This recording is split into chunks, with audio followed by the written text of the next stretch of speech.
ಓಂ ನಮ ಶಿವಾಯ. ಹರ ಹರ ಮಹಾದೇವ. ಓಂ ನಮ ಶಿವಾಯ. ಹರ ಹರ ಮಹಾದೇವ. ಓಂ ನಮ ಶಿವಾಯ. ಹರ ಹರ ಮಹಾದೇವ. ಓಂ ನಮ ಶಿವಾಯ. ಹರ ಹರ ಓಂ ನಮ ಮಹಾದೇವ. ಶಿವಾಯ.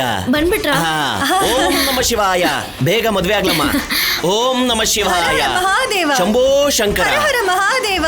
ಓಂ ನಮ ಶಿವಾಯ. ಹರ ಹರ ಮಹಾದೇವ. ಓಂ ನಮ ಬನ್ನಿ. ಶಿವಾಯ. ಓಂ ನಮ ಶಿವಾಯ. ಓಂ ನಮ ಶಿವಾಯ. ಹರ ಹರ ಓಂ ಮಹಾದೇವ. ನಮ ಶಿವಾಯ. ಹರ ಹರ ಮಹಾದೇವ. ಓಂ ನಮ ಶಿವಾಯ. ಓಂ ನಮ ಶಿವಾಯ. ಅಕ್ಕ, ಓಂ ನಮ ಕಾಶಿಯಿಂದ ಶಿವಾಯ. ಇವಾಗ್ ಬಂದ್ರಾ? ಹೌದು ಪಾರ್ವತಿ, ಎಲ್ರೂ ಚೆನ್ನಾಗಿದ್ದೀರಾ? ಎಲ್ರೂ ಚೆನ್ನಾಗಿದ್ದೀವಿ. ನಮಸ್ಕಾರ ನಮ್ಮ. ನಮಸ್ಕಾರ. ನಮಸ್ಕಾರ. ಅಣ್ಣವ್ರೆಲ್ಲಿ ಕಾಣ್ತಾನೆ ಇಲ್ವಲ್ಲ? ಅವರು ಈಗಷ್ಟೇ ಹೊರಗಡೆ ಹೋದ್ರು. ನಮಸ್ಕಾರ. ನಮಸ್ಕಾರ ಚಲಪತಿ.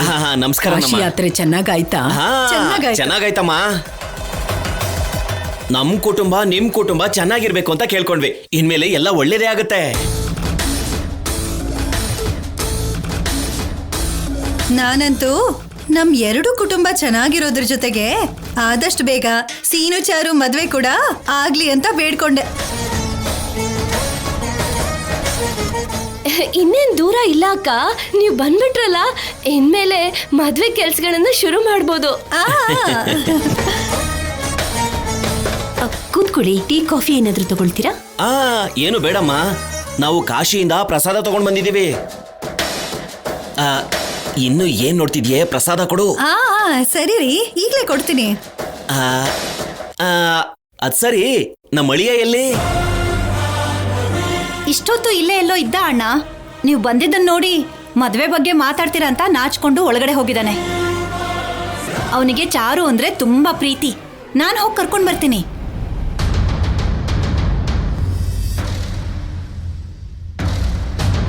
ಇಷ್ಟು ದಿನ ನನ್ನ ಪ್ರೀತಿಗೆ ಅಡ್ಡ ಇರೋದು ಚಾರು ಅನ್ಕೊಂಡಿದ್ದೆ, ಆದ್ರೆ ಅಡ್ಡ ಇರೋದು ಅಮ್ಮ. ಅಮ್ಮ ಒಪ್ಕೊಬಿಟ್ರೆ ಚಾರು ಜೊತೆ ಮದ್ವೆ ಕ್ಯಾನ್ಸಲ್ ಮಾಡೋದು ದೊಡ್ಡ ವಿಷಯನೇ ಅಲ್ಲ. ಇವತ್ತು ಹೇಗಾದ್ರೂ ಮಾಡಿ ಮದ್ವೆ ಇಷ್ಟ ಇಲ್ಲ ಅಂತ ಅಮ್ಮನ ಹತ್ರ ಹೇಳ್ಬೇಕು.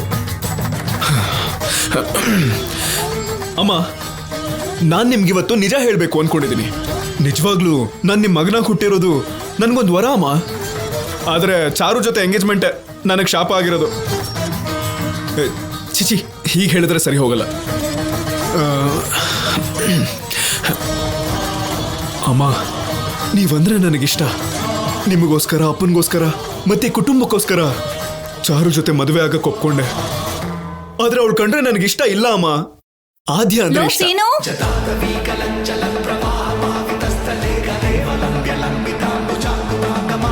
ಬಚ್ಚಿಟ್ಕೊಂಡು ಕೇಳಿಸ್ಕೊಬಿಟ್ರ ಏನ್ ಮಾಡ್ಲಿ?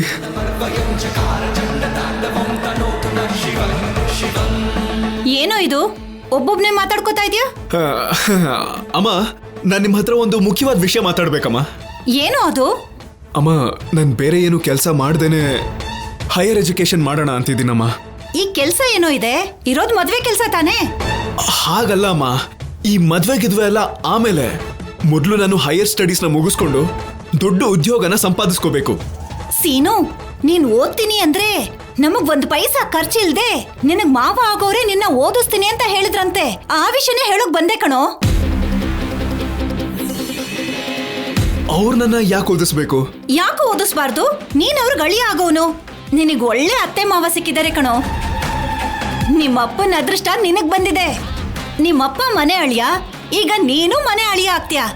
ನಿನ್ನ ಬಂಗಾರದಲ್ಲಿಟ್ಟು ನೋಡ್ಕೋತಾರೆ ಕಣೋ. ಅಮ್ಮ, ಅದ್ ಹಾಗಲ್ಲ ಅಮ್ಮ, ನಾನು ಹೇಳೋ ಮಾತು ನನಗ್ ಗೊತ್ತು ಬಿಡೋ. ಎಲ್ರು ಮದ್ವೆಗ್ ಮುಂಚೆ ಹೀಗೆ ಹೇಳೋದು. ಮದ್ವೆ ಆದ್ಮೇಲೆ ಹೇಗ್ ಬದ್ಲಾಗ್ತಾರೋ ನೀನು ಹಾಗೆ ಬದ್ಲಾಗ್ತೀಯ. ಅಮ್ಮ, ನಿಮ್ಗೆ ಹೇಗೆ ಹೇಳ್ಬೇಕು ಅಂತ ಅರ್ಥ ಆಗ್ತಾ ಇಲ್ಲ. ನೀನೇನು ಹೇಳ್ಬೇಡ್ವೋ. ಎಲ್ಲ ಅವರೇ ನೋಡ್ಕೋತಾರಂತೆ, ಅವರೇ ನಿನ್ನನ್ನ ಓದಿಸ್ತಾರಂತೆ, ಅವರೇ ನಿನಗೆ ಕೆಲಸ ಕೊಡಿಸ್ತಾರಂತೆ, ಅವರೇ ನಿನ್ಗೆ ಹುಡುಗಿನೂ ಕೊಡ್ತಾರೆ. ಇಷ್ಟು ಆಫರ್ ಸಿಗುವಾಗ ಬೇಡ ಅಂತ್ಯಲ್ಲೋ. ನೀನೇನಾದ್ರೂ ದೊಡ್ಡ ಶ್ರೀಮಂತನ, ಇಲ್ಲ ಅಂದ್ರೆ ಸಿದ್ಧ ಪುರುಷನ? ಅಮ್ಮ, ಯಾರು ಯೋಚನೆ ಮಾಡ್ದೇನೆ ನನ್ನ ಮದ್ವೆನ್ ಫಿಕ್ಸ್ ಮಾಡಿದ್ರಿ. ಅದ್ ನನಗೆ ಇಷ್ಟ ಆಗ್ಲಿಲ್ಲ.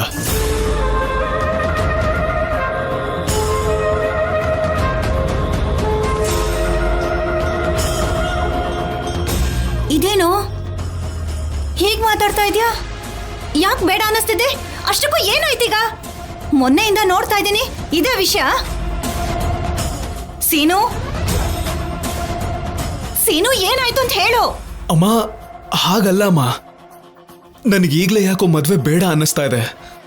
ನಾನೀಗ ಓದ್ಕೋತೀನಿ ಅಮ್ಮ. ಅದ್ರಲ್ಲಿ ಏನಿದ್ಯೋ? ಮದ್ವೆ ಆದ್ಮೇಲೆ ಓದ್ಕೋ. ಹೆಣ್ಣು ಹುಡುಗಿ ರಾಜಲಕ್ಷ್ಮಿನೇ ಓದ್ತಾ ಇದ್ದಾಳೆ, ನೀನು ಕೂಡ ಹಾಗೆ ಓದ್ಬೋದು ಬಿಡು. ಅದಕ್ಕೆ ನಿಮ್ಮ ಅತ್ತೆ ಮಾವ ಏನೋ ಅಭ್ಯಂತರ ಮಾಡಲ್ಲ. ಅಮ್ಮ, ಮದ್ವೆ ಆದ್ಮೇಲೆ ನನಗೆ ಫ್ರೀಡಮ್ ಇರಲ್ಲ ಅಮ್ಮ. ಅನ್ಕೊಂಡಿರೋದನ್ನ ಸಾಧಿಸಕ್ಕಾಗಲ್ಲ. ಸೀನು, ನಿನ್ ಜೀವನದಲ್ಲಿ ಚಾರುನ ಸಾಧಿಸಿರೋದೇ ದೊಡ್ಡ ವಿಷಯ ಕಣೋ. ಎಲ್ಲಾನು ಅವಳು ನಿನಗೆ ತಂದು ಕೊಡ್ತಾಳೆ. ಅಮ್ಮ, ಏನಮ್ಮ ನೀವ್ ಹೇಳ್ತಿರೋದು? ಸೀನು, ನಂದೊಂದು ಚಿಕ್ಕ ಆಸೆ ಕಣೋ. ಅವ್ರು ಎಲ್ಲಿವರೆಗೂ ಓದಿಸ್ತಾರೋ ಓದು, ಒಳ್ಳೆ ಕೆಲಸ ಸಂಪಾದಿಸ್ಕೋ, ಒಂದು ಕಾರ್ ಕೊಂಡ್ಕೊಂಡು ಅದ್ರಲ್ಲಿ ನನ್ನ ಸುತ್ಸು. ಅಮ್ಮ, ನನ್ ಮನ್ಸನ್ನ ಅರ್ಥ ಮಾಡ್ಕೊಳಲ್ವಾ? ನಾನ್ ನಿನ್ನ ಅರ್ಥ ಮಾಡ್ಕೊಂಡಿದ್ದೀನೋ, ನೀನ್ ಚಾರು ಮನ್ಸನ್ನ ಅರ್ಥ ಮಾಡ್ಕೋಬೇಕು ಅಷ್ಟೇ. ಅಮ್ಮ, ಅಮ್ಮ ಹೀಗೆ ಯಾಕೆ ಅರ್ಥ ಮಾಡ್ಕೊಂಡ್ರು?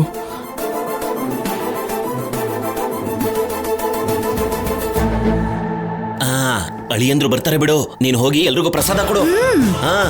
ತಗೊಳಮ್ಮ ಪಾರ್ವತಿ. ಅಕ್ಕ, ಪ್ರಸಾದ ತಗೊಳ್ಳಿ. ತಗೊಳ್ಳಿ. ಇದು ಕಾಶಿ ಪ್ರಸಾದ ತರ ಕಾಣಿಸ್ತಿಲ್ವೇ?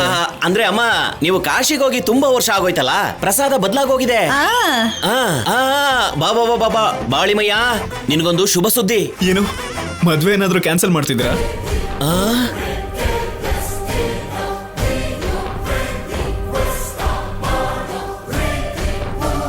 ಯಾಕೋ ಹಾಗೆಲ್ಲ ಮಾತಾಡ್ತೀಯ? ದಯವಿಟ್ಟು ಕ್ಷಮಿಸಿ ಅಣ್ಣ. ಮದ್ವೆ ಕೆಲ್ಸನ ಶುರು ಮಾಡಿದ್ರ ಅಂತ ಕೇಳಕ್ ಹೋಗಿ ಹಾಗೆ ಹೇಳ್ಬಿಟ್ಟ. ಅದೇ ಅಲ್ವಾ ಸೀನು? ಹೌದು ಹೌದಮ್ಮ. ಅಯ್ಯಪ್ಪ, ಬದುಕ್ತೆ ಅಳಿಮಯ್ಯ. ಕಾಶಿ ಯಾತ್ರೆ ಆದ್ಮೇಲೆ ನಾವು ಮಾಡ್ಬೇಕು ಅನ್ಕೊಂಡಿರೋ ಮೊಟ್ಟ ಮೊದಲು ಶುಭ ಕಾರ್ಯ ನಮ್ಮ ಚಾರು ಜೊತೆ ನಿನ್ನ ಮದುವೆ. ಸದ್ಯದಲ್ಲೇ ಮುಹೂರ್ತ ಇಡಿಸ್ಬೇಕು ಅನ್ಕೊಂಡಿದೀವಿ. ಏನಮ್ಮ ಚಾರು, ಬೇಗ ಮದುವೆ ಮಾಡಿದ್ರೆ ನಮ್ ಜವಾಬ್ದಾರಿ ಮುಗ್ದೋಗುತ್ತೆ. ನಿಮ್ಗೂ ಕೂಡ ಚಾರುನ ಸೊಸೆ ಮಾಡ್ಬೇಕು ಅಂತ ಇರುತ್ತೆ ಅಲ್ವಾ? ಹಾ, ಅದ್ರಲ್ಲೇನಿದೆ, ಮನೇಲಿ ಯಜಮಾನ್ರು ಇದ್ದಾರಲ್ಲ, ಅವ್ರ ಅಭಿಪ್ರಾಯನೂ ಒಂದ್ಸಾರಿ ಕೇಳಿ. ಖಂಡಿತನಮ್ಮ, ಅಣ್ಣವ್ರನ್ನ ಕೇಳೇ ಮುಹೂರ್ತ ಇಡೋಣ. ನಿಶ್ಚಿತಾರ್ಥ ಆದ್ಮೇಲೆ ಜಾಸ್ತಿ ದಿನ ಹಾಗೆ ಇರೋದು ಒಳ್ಳೇದಲ್ಲ. ಹಾಗೇನೆ ಮದ್ವೆ ದಿನ ನನ್ನ ಅಳಿಯನಿಗೆ ಕಾರ್ ಗಿಫ್ಟ್ ಕೊಡೋಣ ಅಂತ ಅನ್ಕೊಂಡಿದ್ದೀನಿ. ಕಾರ? ಅದಕ್ಕೇನು ಈಗಲೇ ಕಾರ? ನನ್ ಮಗನ್ಗೋಸ್ಕರ ಕಾರ್ ಕೊಂಡ್ಕೊಂಡಿದ್ದೀರಾ? ನೋಡಿದ್ಯಾ ಸೀನು, ನನ್ನ ಆಸೆ ಇವಾಗ ತಾನೇ ಹೇಳ್ದೆ. ನೀನ್ ಕೊಂಡ್ಕೊಳ್ಳೋ ತನಕ ಸುಮ್ನಿರಲ್ಲ ಅನ್ಸತ್ತೆ ಕಣೋ ಇವರು. ಈಗ್ಲೇ ಕಾರ್ ಗಿಫ್ಟ್ ಆಗಿ ಕೊಡ್ತೀನಿ ಅಂತಿದ್ದಾರೆ. ನಮಗೇನು ಅಭ್ಯಂತರ ಇಲ್ಲ ಅಣ್ಣ. ನಿಮ್ ಅಳಿಯನ್ಗೆ ನೀವೇನ್ ಕೊಡ್ತಿರೋ ಅದು ನಿಮ್ಮಿಷ್ಟ. ಹೌದು ಹೌದು, ನಮ್ಮ ಅತ್ಗೆ ಈಗಾಗ್ಲೇ ಚಾರು ಈ ಮನೆ ಸೊಸೆ ಆದ ಹಾಗೆ ಎಷ್ಟು ಸಂತೋಷ ಪಡ್ತಿದಾರೆ ನೋಡಿ. ಯಾವುದಕ್ಕೂ ಒಂದು ಸಾರಿ ನಮ್ಮ ಯಜಮಾನ್ರನ್ನ ಒಂದು ಮಾತು ಕೇಳ್ಬಿಡಿ. ಜಾನಕಿ, ಅವ್ರ ಅಳಿಯಂಗ ಅವ್ರು ಕೊಡ್ತಾರೆ ಅಂದ್ರೆ ರಾಜಾರಾಮ್ ಯಾಕೆ ಬೇಡ ಅಂತಾನೆ?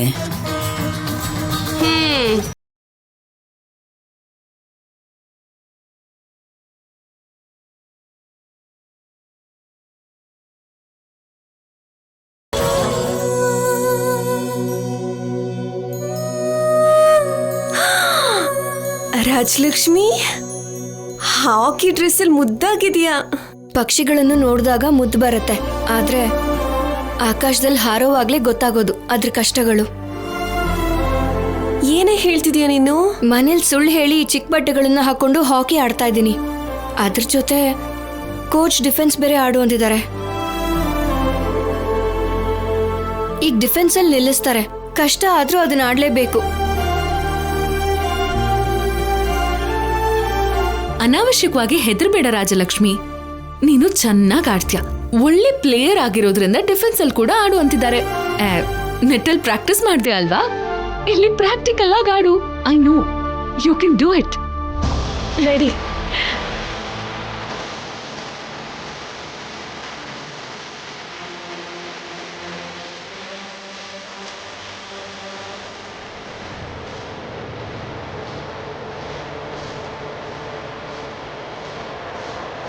All the best, Rajalakshmi. Go.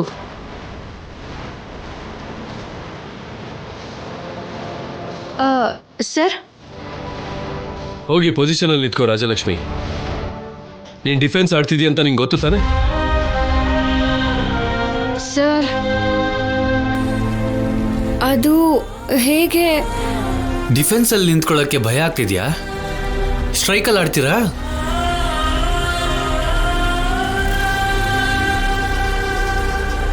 ಹೌದಾ ರಾಜಲಕ್ಷ್ಮಿ? ಇದು ಎಕ್ಸಿಬಿಷನ್ ಮ್ಯಾಚ್ ಅಲ್ಲ. ನಾನು ಯಾರನ್ನ ಹೇಗೆ ಟ್ರೈನ್ ಮಾಡಬೇಕೋ ಹಾಗೆ ಟ್ರೈನ್ ಮಾಡ್ತೀನಿ. ನಾನು ಹೇಳ್ದಾಗ ಮಾಡಿದ್ರೇನೆ ನೀವೆಲ್ಲ ಒಳ್ಳೆ ಪ್ಲೇಯರ್ಸ್ ಆಗೋದು. ಪೊಸಿಷನ್ ತಗೋ. Rajalakshmi, you can do it.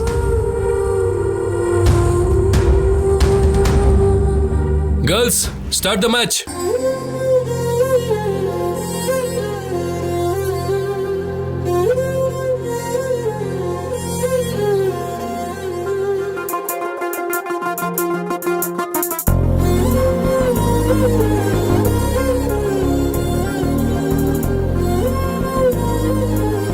Come on, Rajalakshmi.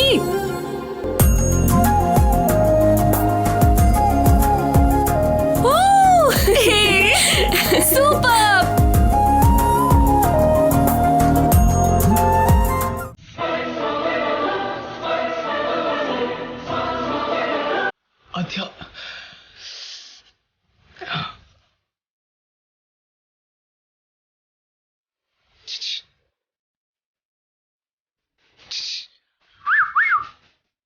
ಆದ್ಯ,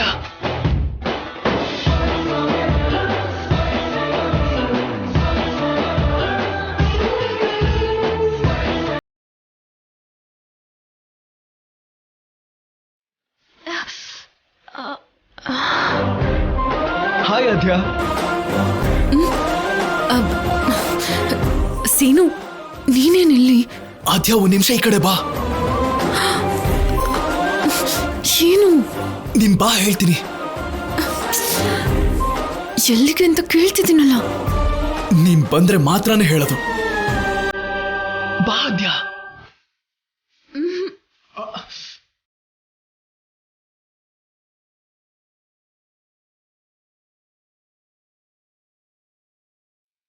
ನೀನ್ ಹೋಗು, ನಾನು ಬರ್ತೀನಿ. ಹೋಗು. ಮತ್ತೆ ಬಾ. ನಾನು ಕ್ಯಾಂಟೀನ್ ಹತ್ರ ಇರ್ತೀನಿ, ನೀನ್ ಬಾ.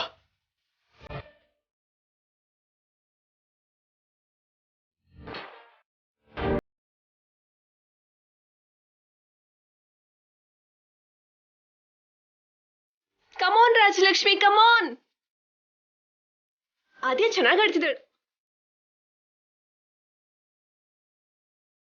ಎಲ್ಲಿ ಹೋದ್ಲು ಆದ್ಯ?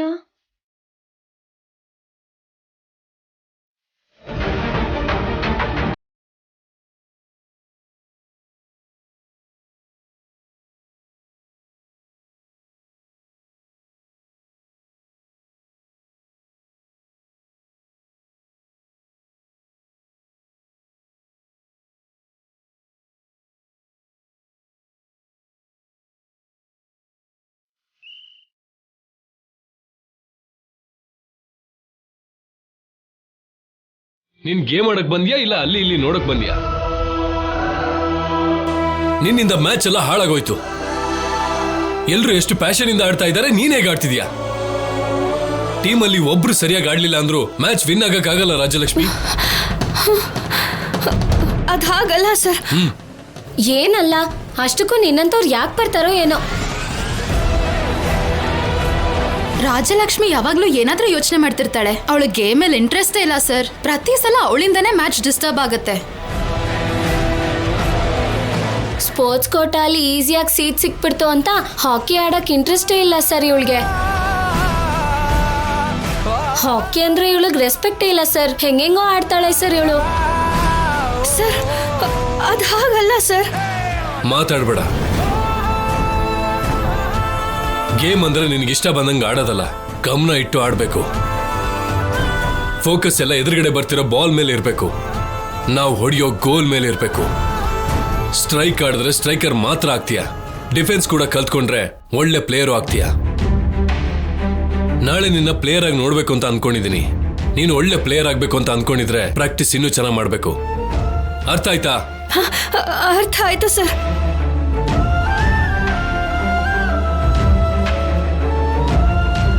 ರಾಜಲಕ್ಷ್ಮಿ ಅವರೇ, ನೀವು ಒಳ್ಳೆ ಪ್ಲೇಯರ್ ಆಗಿರೋದಕ್ಕೆ ಕೋಚ್ ಅವರು ನಿಮ್ಮ ಮೇಲೆ ಫೋಕಸ್ ಮಾಡಿ ನಿಮ್ಮನ್ನ ದೊಡ್ಡ ಸ್ಥಾನಕ್ಕೆ ಕರ್ಕೊಂಡು ಹೋಗ್ಬೇಕು ಅಂತ ಯೋಚನೆ ಮಾಡ್ತಿದ್ದಾರೆ.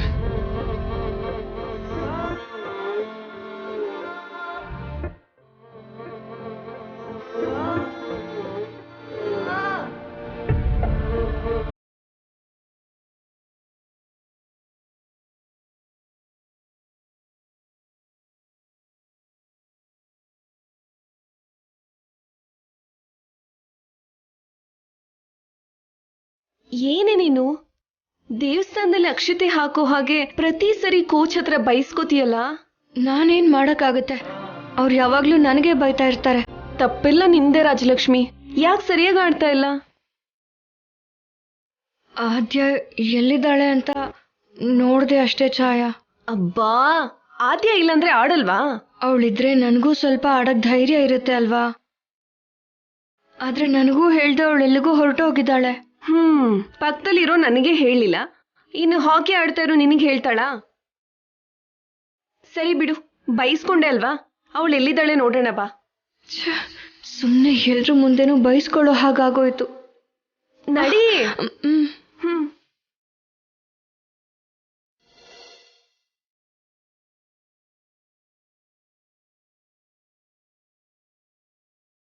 ಹಾಯ್ ಆದ್ಯ, ಕೂತ್ಕೋ. Hi Seenu. Coffee? No thanks. ಏನು ಕಾಲೇಜಿಗೆ ಬಂದಿದ್ಯಾ? ಯಾಕೆ ಬರಬಾರ್ದಾ? ಯಾಕೆ ಬಂದಿದ್ಯಾ ಅಂತ. ನಿನ್ ಜೊತೆ ಎಲ್ಲಾದ್ರೂ ಸುತ್ತಾಡೋಣ ಅಂತ ಬಂದೆ. ಸೀನು, ಕಾಲೇಜ್ ಗ್ರೌಂಡಲ್ಲಿ ರಾಜಲಕ್ಷ್ಮಿ ಹಾಕಿ ಆಡ್ತಿದ್ದಾಳೆ. ಅವಳ ಆಟ ನೋಡ್ಬೇಕು. ನಾನು ಗೇಮ್ ನೋಡೋದಕ್ಕೆ ಹೋಗ್ತೀನಿ. ರಾಜಲಕ್ಷ್ಮಿ ಯಾವಾಗ್ಲೂ ಚೆನ್ನಾಗೇ ಆಡ್ತಾಳೆ, ಅವಳಿಗೆ ಇದು ಹೊಸದಲ್ಲ. ಆದ್ರೆ ನೀನ್ ಹೊರಗೆ ಬರೋದೇ ಹೊಸ ವಿಷಯ. ಇಷ್ಟು ಸಡನ್ ಆಗಿ ಹೊರಗೆ ಯಾಕೆ? ಸ್ವಲ್ಪ ಹೊತ್ತು ಜೊತೆಲೇ ಟೈಮ್ ಸ್ಪೆಂಡ್ ಮಾಡೋಣ, ಆಮೇಲೆ ಜೊತೆಗೆ ಸಿನಿಮಾಗೆ ಹೋಗೋಣ. ಸೀನು, ಯಾಕೆ ಹೇಳ್ತಿದ್ದೀನಿ ಅಂತ ಅರ್ಥ ಮಾಡ್ಕೋ. ನನ್ ಕೇಳ್ತಿರೋ ನಿನಗೆ ಅರ್ಥ ಆಗ್ತಿಲ್ವಾ? ನಿನಗೆ ಹೇಗೆ ಹೇಳಿದ್ರೆ ಅರ್ಥ ಆಗತ್ತೆ? ನೀನೇ ಅಲ್ವಾ ಆದ್ಯ ಫ್ರೆಂಡ್ಸ್ ಅಂದಿದ್ದು? ಹೌದು, ಹೇಳ್ದೆ. ಅದಕ್ಕೆ ಮತ್ ಜೊತೆಲಿ ಬರೋದಕ್ಕೆ ಯಾಕೆ ಭಯ ಪಡ್ತಿದ್ಯಾ? ನಾನೇನ್ ಭಯ ಪಡ್ತಿಲ್ವೇ? ನನಗೆ ಗೊತ್ತು ಆದ್ಯ, ಯಾಕೆ ಅಂದ್ರೆ ರಾಜಲಕ್ಷ್ಮಿ ಅವಳ ಆಟನ ಯಾರೇ ನೋಡ್ಲಿ ನೋಡ್ದೇ ಇರ್ಲಿ ಚೆನ್ನಾಗೇ ಆಡ್ತಾಳೆ. ಅದ್ ನಿನಗೆ ಗೊತ್ತು ಅಂತ ನನಗೆ ಗೊತ್ತು. ಅದಲ್ಲ ಸೀನು. ಹಾಗಾದ್ರೆ ಆತರ ಏನೂ ಇಲ್ವಾ? ಇಲ್ಲ. ಮತ್ತೆ ಬರೋದಕ್ಕೆ ಏನ್ ಪ್ರಾಬ್ಲಮ್ಮು? ಸೀನು ಪ್ಲೀಸ್, ಕಾಲೇಜಿಂದ ಹೋಗು, ಅರ್ಥ ಮಾಡ್ಕೋ. ಸರಿ ಆದ್ಯ, ನಿನಗೆ ಬರ್ಬೇಕು ಅಂತ ಇಷ್ಟ ಇದ್ರು ಬಂದ್ರೆ ಏನಾಗುತ್ತೋ ಅನ್ನೋ ಭಯದಿಂದ ನೀನ್ ಬರಲ್ಲ ಅಂತಿದ್ಯಾ. ಸರಿ, ಬರ್ಬೇಡ, ನಾನು ಹೋಗಲ್ಲ. ಸೀನು, ಯಾಕೆ ಹಠ? ನಿನಗ್ಯಾಕೆ ಈ ಚಿಂತೆ? ನಾನ್ ಬರಲ್ಲ ಸೀನು. ನಾನು ಹೋಗಲ್ಲ ಆದ್ಯ. ಸರಿ, ನಾನು ಹೋಗ್ತೀನಿ. ಹಾಗಾದ್ರೆ ನಾನು ಹೋಗ್ತೀನಿ. ನಾನು ಕಾಲೇಜ್ ಟೆರೆಸ್ ಮೇಲೆ ಹೋಗಿ ಆದ್ಯ ಐ ಲವ್ ಯು ಅಂತ ಜೋರಾಗಿ ಕಿರ್ಚ್ಕೋತೀನಿ. ನೋಡ್ದವ್ರು ಯಾರಾದ್ರೂ ಹೋಗಿ ನಮ್ಮ ಮನೇಲಿ ಹೇಳ್ತಾರೆ ಅಷ್ಟೇ. ಬಾಯ್. ಸೀನು ಸೀನು, ಈಗೇನು ನಿನ್ ಜೊತೆ ಬರ್ಬೇಕು ಅಷ್ಟೇನಾ? That's it. ಸರಿ, ನಡಿ.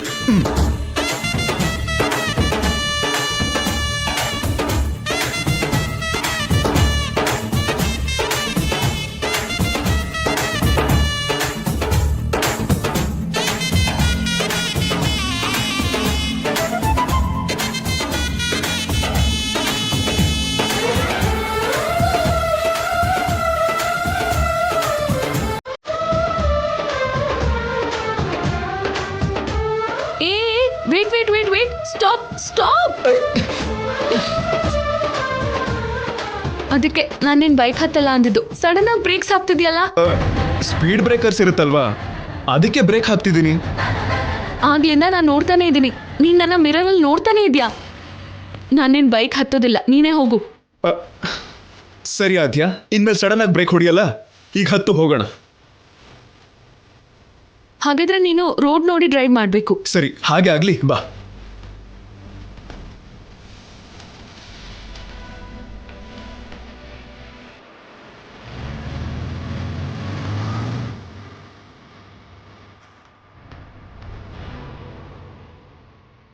ಅಳಿಯಂದ್ರಿ ಕಾರ್ ನೋಡಿದ್ರು ಅಂದ್ರೆ ಖುಷಿಯಿಂದ ಹಾರಿ ಕುಣಿದಾಡ್ಬಿಡ್ತಾರೆ. ಹಳೆ ಕಾರು ಅಂತ ಗೊತ್ತಾದ್ರೆ ನಮ್ ಪರಿಸ್ಥಿತಿ ಏನಾಗುತ್ತೆ ಅಂತ ಯೋಚಿಸ್ತಿದ್ದೀನಿ. ಏನ್ರಿ ನೀವ್ ಯಾವತ್ತೂ ಪಾಸಿಟಿವ್ ಆಗಿ ಯೋಚನೆ ಮಾಡಲ್ವಾ? ಯಾಕಮ್ಮ ನೀನೇನು ಮಾತಾಡ್ತಿಲ್ಲ ಚಾರು? ಅಪ್ಪ ಹೇಳಿದ್ದು ನಿಜನೇ ಅಮ್ಮ. ನಾವು ಕೊಡ್ತಿರೋದು ಹಳೆ ಕಾರ್ ಅಂತ ಏನಾದ್ರೂ ಗೊತ್ತಾದ್ರೆ ಸೀನು ಮಾವ ಬರೀ ಹಾರದಷ್ಟೇ ಅಲ್ಲ, ಹಾರಿ ಹೊಡಿತಾನೆ. ಅಳಿಯಂದ್ರ ತೋರ್ಸೋ ಪ್ರೀತಿ ನಕಲಿ ಇರ್ಬೋದು, ಆದ್ರೆ ನಾವ್ ಕೊಡೋ ಕಾರ್ ನಕಲಿ ಆಗ್ಬಾರ್ದಾ? ನಾವು ಅಷ್ಟೊಂದು ಚಿನ್ನ ಕೊಟ್ಟಿದ್ರು ಕೂಡ ಆ ಆದಿನೇ ಪ್ರೀತಿಸ್ತಾ ಇದ್ದಾನೆ ಮಾವ. ಇವಾಗ ನಾವು ನಕಲಿ ವ್ಯಕ್ತಿಗಳು ಅಂತ ಗೊತ್ತಾದ್ರೆ ಮನೆಯೊಳಗಡೆನೆ ಬಿಡಲ್ಲ ಅಂತ್ಯ, ಅಷ್ಟೇ ಅಲ್ವಾ? ಅಬ್ಬಬ್ಬಬ್ಬಬ್ಬಾ, ಮೊದ್ಲು ನೀವು ಕಾರ್ನ ಗಿಫ್ಟ್ ಕೊಡ್ರಿ. ಸೀನುಗಿಂತ ಮುಂಚೆ ಅವ್ರ ತಾಯಿನ ಬಲೆಗೆ ಹಾಕೋಬಹುದು.